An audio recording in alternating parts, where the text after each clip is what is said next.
Des livres et des écrivains à la 25e heure du livre du Mans. Savourez le plaisir de lire et d'écrire au micro des radios associatives sartoises de la Frama. Un partenariat avec la 25e heure du livre et le Conseil général de la Sarthe. Sur Radio Alpa, 107.3 FM Le Mans et radioalpa.com. Bonjour, bienvenue sur Radio Alpa 107.3 et radioalpa.com. Nous sommes en direct des quais Louis Blanc pour cette dernière journée de la 34e édition de la 25e heure du livre du Mans. Une 34e édition en partenariat avec les radios associatives de la Fédération régionale Maine-Anjou, la Frama, qui a mobilisé ses bénévoles et ses salariés pour vous faire découvrir des livres avec des écrivains qui sont présents sur le salon encore tout ce dimanche.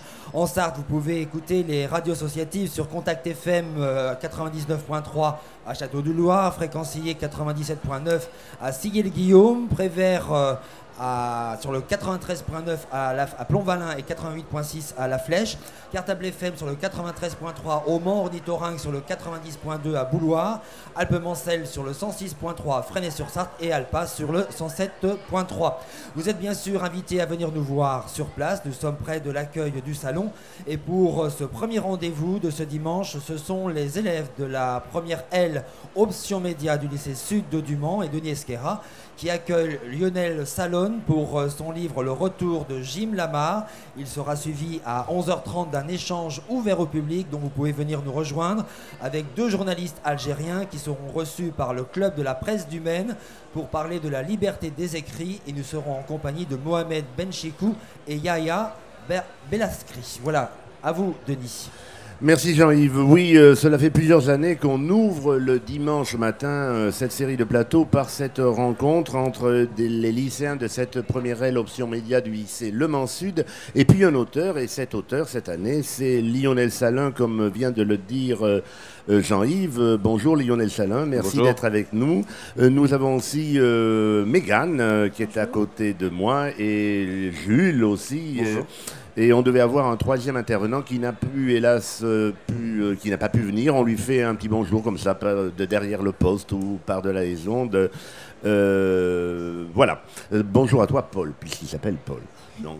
Salut, Paul. Lionel Salin, la 4e de couverture de votre livre indique que vous avez fait de nombreux métiers. J'ai lu entre autres fabricant d'aquarium, pêcheur de sardines, et puis on note aussi que vous êtes amateur de blues et de cinéma. Enfin, vous aurez peut-être à nous dire pourquoi et comment vous êtes entré en littérature tout à l'heure. Donc, ce livre qui est paru en 2010, me semble-t-il, oui, en août 2010. En août 2010, oui. Qui s'appelle Le Retour de Jim Lamar, nous plonge dans une atmosphère américaine puisqu'on est sur les bords du Mississippi et puis un soldat revient bien des années après du Vietnam. Il s'appelle Jim, il arrive dans une petite ville où il est assez mal reçu, assez mal accueilli et puis il y a une histoire d'amitié ou de fraternité, on verra ça tout à l'heure, qui va se nouer entre cet homme brisé par la guerre et un jeune gamin du coin qui s'appelle Bill. Donc les élèves qui sont sur le plateau ont lu le livre, je crois qu'ils l'ont apprécié et je crois, si vous en êtes d'accord, qu'on pourrait vous interroger dans un premier temps. Je crois qu'ils ont envie de vous interroger sur les origines du livre, comment le livre est-il arrivé dans votre tête, etc. Alors qui ouvre le bal des questions? C'est Jules. Alors oui, c'est vrai, on s'est demandé, on a remarqué que c'était votre premier livre. On se demandait pourquoi vous avez fait une entrée en littérature si tardive.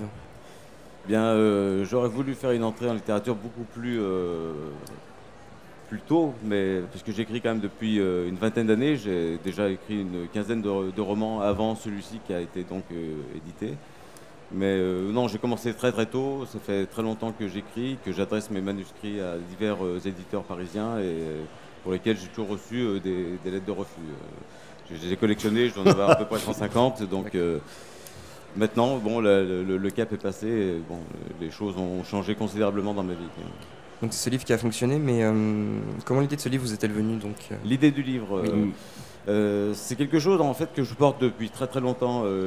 J'ai toujours été fasciné par la guerre, non pas par le combat lui-même, par l'engagement sur le terrain, mais par les conséquences que la guerre peut avoir sur des individus normaux qui sont plongés donc dans l'enfer. Et c'est particulièrement le cas pour des appelés, comme c'était le cas des GI américains, qui étaient quand même constitués 80% du corps américain au Vietnam. Donc comment quelqu'un qui est arraché à son milieu très brutalement, parce que ils recevaient leur lettre pour partir au Vietnam 3 semaines pratiquement avant de se retrouver sur le terrain. Et comment ces gens peuvent ensuite, après avoir vécu les événements qu'ils ont pu rencontrer sur le terrain, se reconstruire, réintégrer une société pacifiée, quoi. C'était ça le problème d'origine. C'était le sujet que j'envisageais de traiter un jour. Je ne savais pas encore sous quelle forme, mais qui s'est imposé à moi, donc peu à peu. Qui a pris comme décor en tout cas le Vietnam, parce que j'avais énormément d'informations sur le Vietnam, je me suis beaucoup documenté, et c'est une guerre qui a été très médiatisée, je crois que c'est la première guerre médiatique du XXe siècle, donc qui est très couverte, donc j'avais énormément de documents à m'apporter pour ça. Donc vous nous aviez dit juste à l'instant que ça fait longtemps que vous avez écrit, mais cette gestation du livre, cette rédaction, elle a été longue, difficile, ou vous l'aviez écrit comme ça, d'un seul coup? Non, la gestation, en fait, le sujet est ancré en moi depuis très longtemps, mais le passage à l'acte, en fait, l'écriture s'est fait très très facilement. Enfin, le sujet était déjà bien mûri, et je n'ai plus eu qu'à le transmettre, enfin, l'écrire, quoi. Donc vous y avez songé bien avant? Oui, j'y pensais depuis longtemps, ouais, c'est vrai. Ouais. Et alors, puisque Mégane vous pose la question, moi, profitons-en, j'ai envie de vous demander comment écrivez-vous à l'ordi avec une pointe j'écris à bic l'ordinateur, oui. Oui. J'ai écrit très longtemps à la main, donc sur un cahier, mais j'ai une écriture déplorable, et lorsque je devais retranscrire mon écriture sur papier, c'était pratiquement impossible. Il m'arrivait parfois de ne pas parvenir à relire ce que j'avais écrit, donc j'ai décidé de passer directement sur l'ordinateur. Donc là, on a parlé des origines du livre, comment cette idée vous est venue en tête, le temps de gestation. Alors on peut peut-être parler pourquoi les USA et puis pourquoi le Vietnam, vous nous l'avez dit finalement. Ben, en quelque sorte, le Vietnam n'était pas l'objectif que je m'étais fixé. Je voulais parler, moi, du retour d'un vétéran, comment il pouvait se réintégrer dans la société. Donc j'avais pas déterminé un conflit en particulier. Hein. Je me suis orienté vers le Vietnam parce que justement j'avais énormément de documents à m'apporter, ce qui n'était pas le cas pour d'autres guerres. Et puis les États-Unis, parce que c'est une culture, un pays que j'ai découvert sur le tard. Et donc bon, les deux sont combinés pour me donner ce décor. Alors on va parler des personnages maintenant, parce que comment parler d'un roman sinon en parlant des personnages? Alors je crois que nos deux intervenants ont beaucoup de questions à vous poser. Oui, moi de même. Donc j'ai remarqué une chose m'a frappé, c'est que vous attendez le deuxième chapitre précisément à la page 30 avec la phrase « T'as quel âge, Bill ?» C'est à ce moment même que la première fois que le nom du personnage est révélé. Donc j'aimerais savoir pourquoi ce choix, attendre aussi longtemps. Pour révéler quel personnage? Excusez-moi. Bill. En réalité, Bill, c'est le narrateur. Oui. Ouais. Mais on ne sait pas que c'est lui qui raconte au tout début. Non. En fait, j'ai pas vraiment choisi. Moi, je travaille sans plan. C'est-à-dire que je suis parti sur mon idée de base, et puis je développe mon propos au fil de la rédaction. Donc les événements s'enchaînant, les personnages interviennent un peu au gré de mon inspiration. Et donc j'avais pas particulièrement déterminé que le personnage se révélerait à ce moment-là. C'était vraiment pas calculé. S'il se révèle à la page 30, ce que je n'ai pas regardé, mais c'est vraiment indépendamment de tout calcul. Oui, donc on découvre Bill à la page 30, effectivement, mais c'est un personnage solitaire qui assume cette solitude, cet isolement, ou qui se la pète un peu pour revendiquer sa différence par rapport aux autres. Ah oui. Billy, non, absolument pas. Non, c'est quelqu'un qui est un peu différent quand même des garçons de ton âge et de sa communauté, qui sont quand même très ancrés dans la terre, qui ont un objectif, en tout cas des projets d'avenir qui sont semblables à ceux de leurs parents. Bill, apparemment, a une ouverture d'esprit, a un appétit de connaissances qui sort un peu du cadre de sa communauté.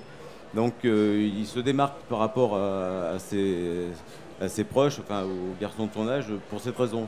C'est un solitaire, oui, ça, mais bon, oui, on remarque, ce sorti de cadre par rapport aux autres, on remarque aussi qu'il a un lien très particulier avec la nature et une relation aussi très difficile avec ses parents et très pas harmonieuse avec ses parents. Donc. C'est pour ça que c'est c'est un rebelle, peut-être, effectivement. Oui. Sûrement, oui. Il y a ce- Ouais, en tout cas, Mais est-ce que c'est cette relation avec la nature qui va conduire à ce qu'il s'intéresse à Jim Lamar ou c'est autre oui, en chose fait, c'est le fleuve, c'est le Mississippi qui les réunit. C'est vrai que le Mississippi, pour les gens de sa communauté et les gens du Middle West, en tout cas, c'est quelque chose de pratique, d'utile. Alors que Bill, comme Jim, en fait, aime le fleuve pour sa beauté, simplement pour lui-même. Et c'est ce qui les rapproche et qui leur permet justement de créer en tout cas le terreau dans lequel va se développer leur amitié par la suite. Il y a une fraternité, une communion d'esprit entre les deux personnages. D'une certaine manière, on peut presque considérer que Bill, c'est l'équivalent de Jim à son âge, quoi. Donc il se retrouve dans ces mêmes goûts, cette même approche de la nature. Alors on peut peut-être dire à nos auditeurs dans quelles circonstances ce combattant du Vietnam de retour au pays et puis ce jeune gamin se rencontrent. Ouais. Est-ce que l'un d'entre vous veut nous rappeler comment ils se rencontrent, Jim et Bill? Ils se rencontrent dans une forêt suite à une partie de chasse avec son cousin Humph. Je sais pas comment ça se prononce. Humph. Donc, Mais le Ragondin, c'est comme ça qu'on le surnomme. Un fleur ragondin. Le Ragondin, voilà. effectivement, oui. Super le surnom. Donc ils sont dans une partie de chasse et suite à une peur d'un soi-disant ours, le cousin est parti trouillamment et puis a laissé en plan Billy dans la forêt qui a pris peur et qui est parti aussi, sauf qu'il a trébuché. Et il se blesse, oui. Ouais, c'est ça, il la se cheville, tape voilà. une entorse. Et il tombe, Et puis, évanoui. c'est Jim Lamar qui l'a récupéré et l'a soigné. Ouais, c'est ça. Ouais. Et donc Bill est émerveillé parce qu'il découvre que cet homme que tout le pays présente comme un monstre est finalement plein d'humanité, oui. Oui, c'est ça, Exactement. on l'a présenté comme comme le dit son oncle, trois catégories d'individus sont revenus du Vietnam, les morts, les vivants et les morts vivants. Et donc Jim, pour la communauté, est un peu considéré comme un mort-vivant. Donc il est un peu effrayant pour les garçons de l'âge de Billy, donc il a 13 ans. Et il s'en défie jusqu'au jour où il le rencontre. Et là, les préjugés tombent parce qu'il découvre un homme plein d'humanité, justement. Alors on peut parler peut-être du personnage de Jim, on vient un peu de l'évoquer, mais je pense que nos deux intervenants ont peut-être des questions à poser sur Jim, à s'entretenir avec vous à propos de Jim. Alors, il m'a paru que Jim, il semble atypique, il est différent du personnage du soldat américain stéréotypé. J'ai été frappée par cette sensibilité. Comment vous le définiriez, vous ? Bien, moi, je voulais parler de la difficulté de retrouver une vie normale et en même temps, je voulais aussi évoquer les préjugés qui nous empêtrent tous. Je veux dire que, que ce soit un soldat américain, que ce soit aux États-Unis, en France, nous sommes tous quand même pétris de préjugés qui nous empêchent d'aller vers l'autre, généralement. Jim, lui, a hérité des préjugés de sa communauté. Il est semblable à tous ces Américains moyens du Middle West avant son départ aux États-Unis, au Vietnam. Et là, en fait, au Vietnam, il rencontre des individus issus d'autres cultures, d'autres milieux, des Noirs, des intellos, un peu des étudiants de la côte ouest. Et il découvre en quelque sorte que l'Amérique ne se limite pas aux plaines du Middle West, les plaines couvertes de maïs ou de soja, et qu'il y a autre chose, une autre, d'autres personnes différentes en tout cas, mais qui peuvent se comprendre et se rejoindre. Et donc il se construit finalement au sein de ce creuset que constitue le Vietnam. Il se construit et devient un autre, quoi, simplement. Il élargit son champ de vision et voilà, comment dire, je vais partir du oui. Non mais Oui, on va revenir un peu au bord du Mississippi. Donc, on évoquait tout à l'heure la relation entre Bill et Jim qui est liée par le Mississippi lui-même, leur fascination qui l'emporte ce fleuve. Mais cette relation, vous la qualifierez comment, cette relation entre Bill et Jim? Vous la qualifiez comme une relation père-fils, d'autant plus que la relation que le père que Billy et son père ont est très difficile. C'est un véritable rustre. C'est une relation fraternelle ou de maître à disciple qu'ont Bill et Jim, tous deux. Ouais, non, mais je vois plutôt ça comme une relation de grand frère à petit frère. Parce Oui, une que relation bon, fraternelle. Bill est bien conscient que Jim ne peut pas être son père, évidemment. Il sait quand même, il est quand même conscient du milieu duquel il est issu. Il ne fait pas de transfert sur Jim, seulement il découvre quelqu'un de différent. Il est à un âge où il a une aspiration à connaître autre chose. Enfin, il a des aspirations vers autrui. Et donc, Jim constitue en fait le réservoir d'émotions, de sentiments qui lui est complètement étranger. Il Ouais, découvre que Billy n'a quelqu'un jamais d'autre, eu. quoi. Ouais. D'accord.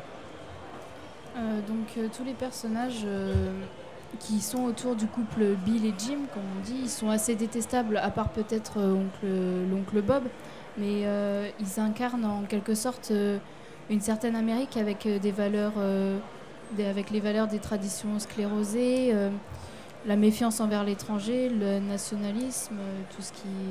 Ouais. Tout ce qui vous pensez que c'est ça que vous avez voulu faire passer, le message?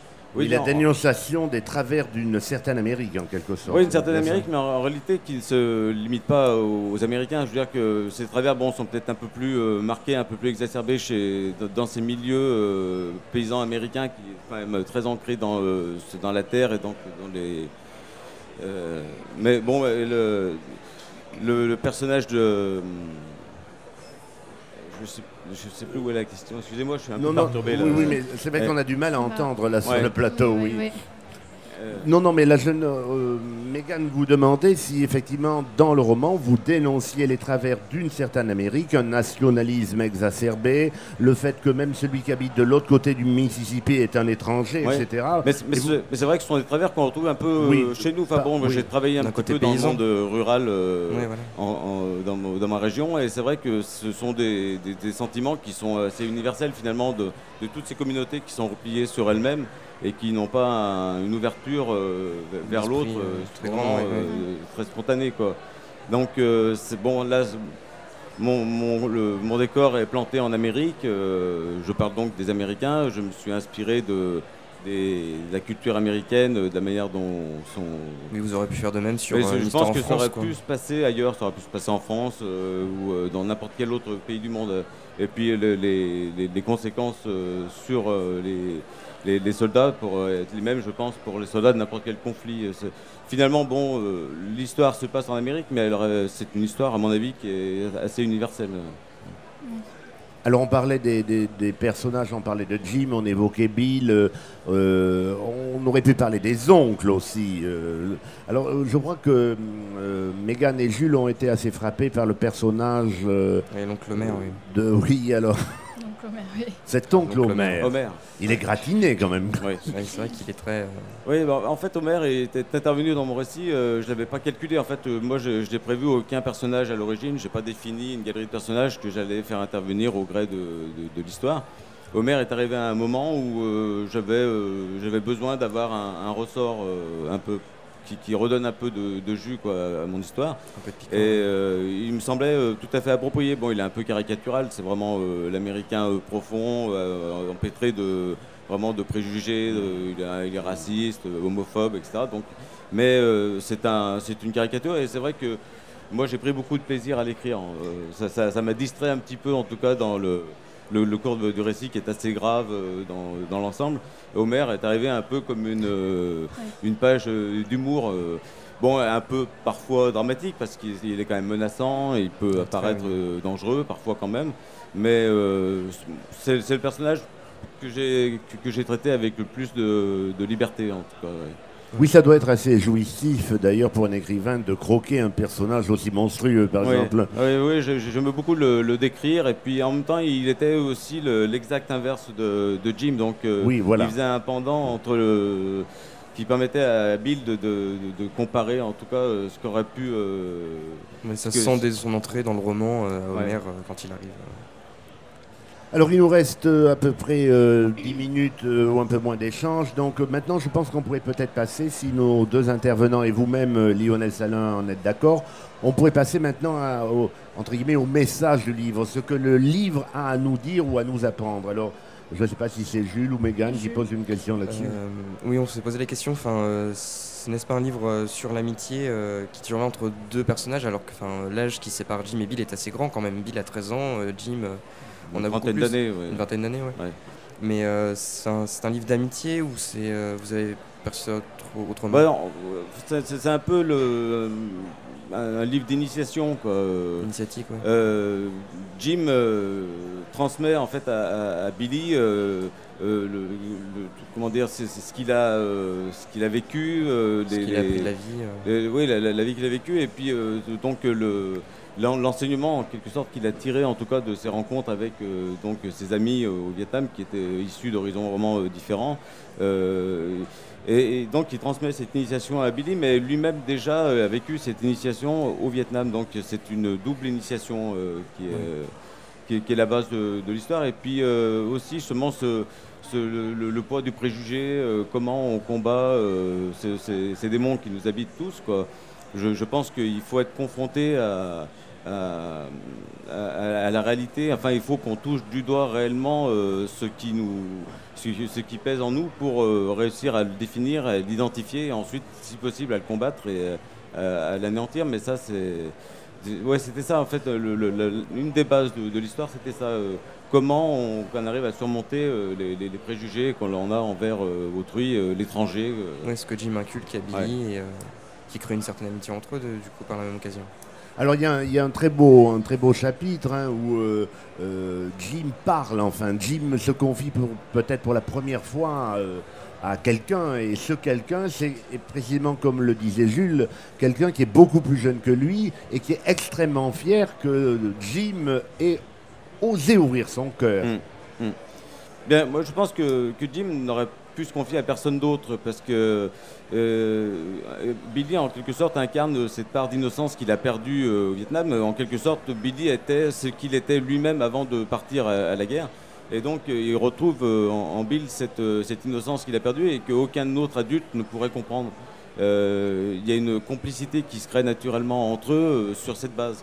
Ils sont pratiquement semblables, donc il sait qu'il a une oreille qui est assez pure et qui peut recevoir sa parole sans le juger et sans le montrer du doigt, quoi. Alors il y a un joli paragraphe, page 165, je lis: en cet instant, les yeux de Jimmy étaient pleins d'un sentiment, d'une pureté et d'une franchise inouïe, il vient de lui dire ce qu'il a vécu au Vietnam, etc., d'une joie réelle et sincère, d'autant plus bouleversante que je m'en savais, moi, Billy, la cause.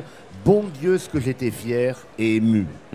Et donc, c'est vraiment le phénomène des vases communicants, en quelque sorte. Ouais, Jim a besoin de Billy, mais Billy aussi est très fier. Il a besoin de la confession et de la confidence de Jim pour se construire et pour être... il en est terriblement gratifié, quand même, le gamin. Oui, tout à fait. Ouais, c'est vrai que c'est quand même assez gratifiant, justement, pour un enfant. Enfin, moi, je me remets à la place de Bill. Si à 13 ans, j'avais rencontré un Jim, je pense que ça m'aurait totalement épaté, quoi. J'aurais été admiratif d'abord d'un tel personnage, et ensuite j'aurais été très fier qu'il se confie à moi, ça c'est vrai.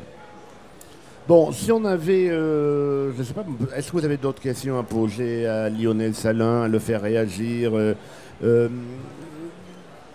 Si moi je peux peut-être vous faire réagir sur quelque chose.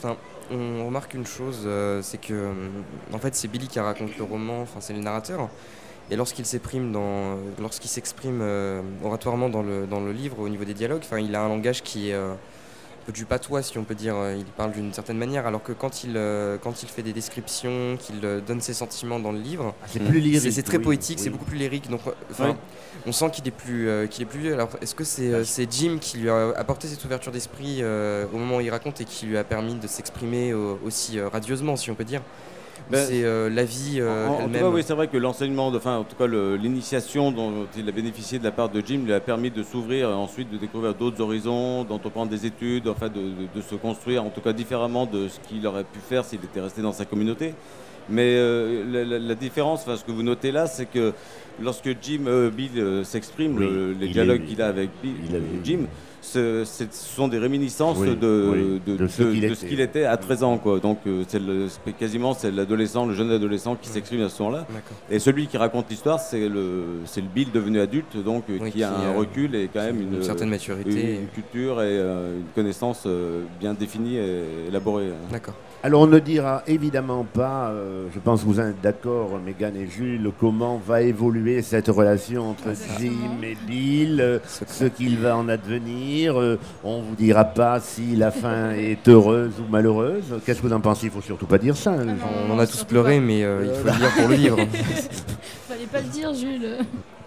Et donc, peut-être qu'il serait intéressant que Mégane et Jules disent en quelques mots pourquoi il faut lire le livre de Lionel Salin, parce que je crois qu'on est bien tous d'accord, tous les trois, et puis même Paul qui n'a pas pu venir pour dire que c'est un livre qu'il faut lire.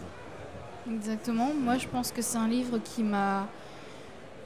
Peut-être pas au point d'avoir un bouleversement, mais pas loin, parce que j'ai appris peut-être à changer de regard envers les revenants de la guerre. Surtout la guerre du Vietnam, et c'est un roman qui m'a particulièrement touchée, surtout vers la fin. Ça m'a bouleversée sur la fin. J'ai fini de lire le roman tout à l'heure et ça m'a... J'étais secouée, on va dire. Oui, la fin secoue, oui, c'est vrai. Franchement, s'il y a un livre que j'ai bien à conseiller au Salon du Livre cette année, c'est bien ce livre-là. Merci. Paul. Jules, pardon. Bref, alors moi ce livre m'a clairement pris aux tripes directement, ça m'a retourné moralement tant que physiquement, enfin je l'ai senti au fond de moi-même, quoi. C'est un très bel écrit, des descriptifs sur la nature qui sont très beaux, on sent cette amitié entre Jim et Bill. On a presque l'impression de la vivre, comme si c'est nous qui la vivions presque. C'est d'une beauté sans égale. Et faut pas raconter la fin, mais c'est tout le long du roman. Ce revers de la médaille de la guerre que donne Jim est très bouleversant et dur par la même occasion pour un enfant de 13 ans. Et pourtant, il continue à l'accueillir et à l'écouter avec toute franchise. Et j'ai trouvé ça c'est très très beau. Les retours que vous avez eus de vos lecteurs sont positifs, je suppose. Votre lectorat, vous avez une idée de la manière dont il est composé? Qui a lu le retour de Jim Lamar? Des gens de tous âges? Ouais, moi je me réfère à des informations que j'ai glanées auprès des libraires en particulier, donc, qui sont vraiment au contact du public. Selon eux, en fait, ça touche un peu toutes les classes d'âge. Ça a beaucoup touché les lycéens. D'ailleurs, j'en ai rencontré de très très nombreux depuis l'apparition du livre. Et c'est vrai qu'à chaque fois, je retrouve la même émotion chez eux. Mais selon eux, oui, ça touche un peu toutes les classes d'âge. Et curieusement, alors que la plupart des lecteurs, généralement, sont des femmes, là, semble-t-il, les hommes également ont été touchés par le livre. Donc, ça va du lycéen au retraité, donc c'est assez universel, c'est satisfaisant pour un auteur en tout cas. Donc comme je vous le disais hier en aparté, et comme on a eu déjà vous le dire, ça ferait un joli film ou un joli téléfilm, ouais. Donc il y a de belles images à mettre sous ou derrière vos beaux mots, Lionel Salin. En tout cas, merci vraiment d'avoir consacré cette demi-heure à converser avec Jules et Mégane. Je ne me suis pas trompé cette fois-ci. Et puis à tous nos auditeurs, je crois que nous sommes tous les trois unanimes à vous conseiller de lire Le Retour de Jim Lamar de Lionel Salin. C'est bien Salin qu'on prononce, Salin. C'est publié chez Liana Levy. Il me semble avoir entendu dire que ça allait sortir en poche. Oui, il doit paraître en poche au mois de janvier, début d'année 2012. Chez Liana Levy. Les éditions Liana Levy ont une collection de poches qui s'appelle Piccolo et donc il doit paraître. Donc et ce dimanche, on vous retrouve dédicacé au stand.